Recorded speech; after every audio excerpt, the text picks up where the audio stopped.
filsafat modern mencakup berbagai pemikiran dan pendekatan yang muncul sejak abad 17 hingga ke abad 20. Filsafat modern berusaha menjawab pertanyaan-pertanyaan mendalam tentang realitas, pengetahuan, dan eksistensi manusia. Setiap aliran memberikan perspektif unik yang terus mempengaruhi pemikiran dan perkembangan filsafat hingga saat ini. Berikut adalah beberapa aliran utama dalam filsafat modern. Yang pertama ada rasionalisme. Rasionalisme adalah aliran filsafat yang menekankan pentingnya akal dan pemikiran rasional sebagai sumber utama pengetahuan. Rasionalisme memainkan peran penting dalam sejarah pemikiran filosofis, mendorong manusia untuk mengandalkan akal dan dalam pencarian pengetahuan dan kebenaran. Meskipun menghadapi kritik, banyak ide rasionalis tetap menjadi dasar bagi banyak teori dan praktik dalam berbagai bidang. Yang kedua ada empirisme. Empirisme adalah aliran filsafat yang menekankan pengalaman indrawi sebagai sumber utama pengetahuan.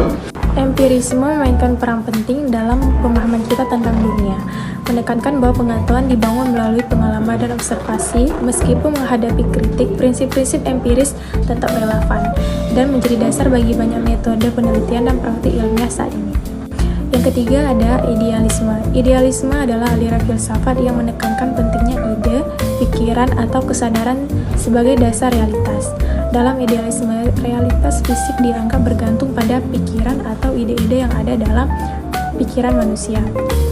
Idealisme telah berpengaruh dalam banyak bidang, termasuk teknologi, etika, dan teori estetika. Pemikiran idealis sering menekankan pencarian makna dan tujuan dalam kehidupan manusia serta pentingnya nilai-nilai dan perasaan. Yang keempat ada pragmatisme. Pragmatisme adalah aliran filsafat yang menekankan bahwa makna dan kebenaran suatu ide atau teori ditentukan oleh konsekuensinya praktisnya.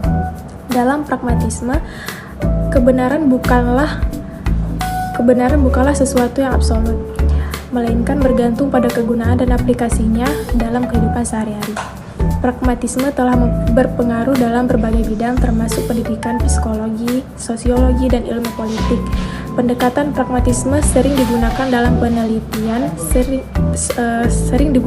penelitian sosial dan pengembangan kebijakan dengan penekanan dan pada solusi praktis dan hasil yang dapat diukur.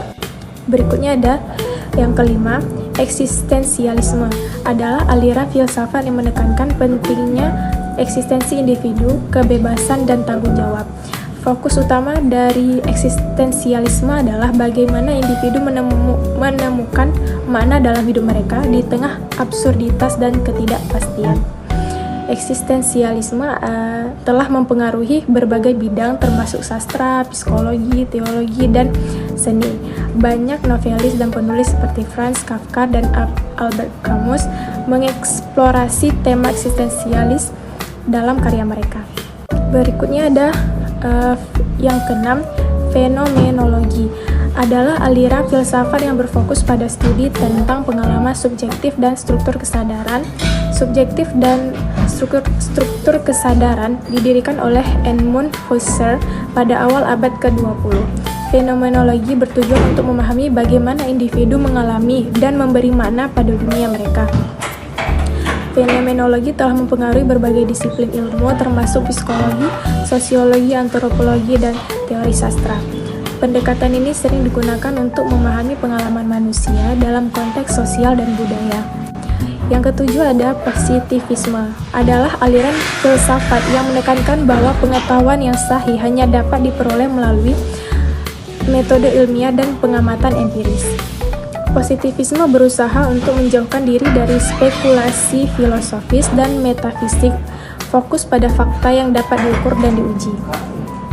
Dan positivisme telah berpengaruh besar dalam perkembangan ilmu pengetahuan, terutama di bidang sosiologi, psikologi, dan ilmu alam.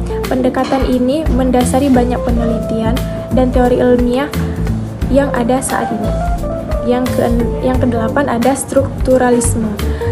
Strukturalisme dan poststrukturalisme adalah dua aliran pemikiran yang berfokus pada analisis struktur dalam berbagai bidang, termasuk bahasa, budaya, dan masyarakat. Meskipun keduanya memiliki kesamaan dan pendekatan analitis, mereka berbeda dalam pandangan dan metode.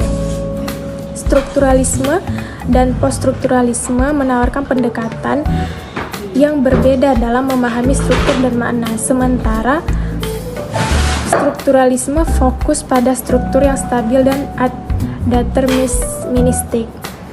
Poststrukturalisme menekankan fluiditas dan kompleksitas makna. Keduanya memiliki dampak besar dalam berbagai disiplin ilmu, termasuk sastra, antropologi, dan teori kritis, serta terus mempengaruhi pemikiran kontemporer.